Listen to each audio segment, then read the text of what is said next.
भूतिया आत्मा का साया। राजेश रोज देर रात अपने खेत से होकर घर लौटता था। एक रात उसे रास्ते में एक बूढ़ी औरत दिखाई दी। उसने सफेद कपड़े पहन रखे थे और उसका चेहरा घूंघट से ढका हुआ था। राजेश ने पूछा। माँ जी, इतनी रात को यहाँ अकेली क्यों खड़ी हो? औरत ने धीमी आवाज में कहा। मुझे घर छोड़ाओ बेटा। राजेश को उस पर तरस आ गया और उसने साथ चलने का इशारा किया। रास्ते भर औरत खामोश रही, लेकिन जैसे ही गांव का मोड़ आया, औरत अचानक ठहर गई और घूंघट हटाकर पीछे मुड़ी। राजेश के पैरों तले जमीन खिसक गई। उसका चेहरा इंसान का नहीं था, बल्कि एक काली जली हुई खोपड़ी थी, जिसकी आंखों से आग की तरह लाल रोशनी निकल रही थी।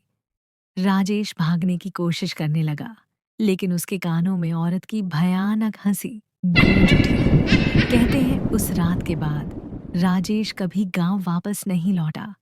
लोग आज भी उस रास्ते पर देर रात भूतिया आत्मा की चीखें सुनते हैं।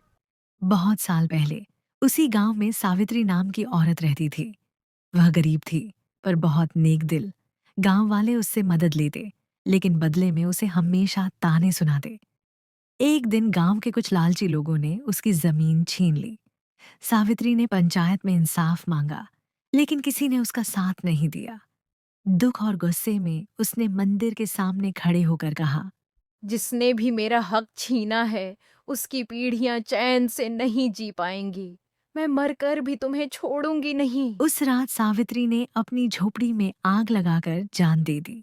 तभी से उसकी आत्मा गांव के बाहर उसी सुनसान रास्ते पर भटकने लगी। कहते हैं जो भी रात के समय उस रास्ते से गुजरता है, उसे सावित्री माँ के रूप में नजर आती है। पहले वह दया मांगती है, लेकिन अगर कोई उसके साथ गांव तक जाता है तो उसका असली चेहरा सामने आ जाता है। कई लोगों ने उसे देखकर पागलपन की हालत में अपनी जान गंवाई है। गांव के बुजुर्ग कहते हैं कि जब तक कोई उसकी आत्मा को शांति नहीं देगा, उसका श्राप हर पीढ़ी को सताता रहेगा। क्या सावित्री को इंसाफ मिलेगा? लेकिन कैसे? क्या श्राप हट जाएगा? आगे देखने के लिए मेरे चैनल को सब्सक्राइब, लाइक और कमेंट करें।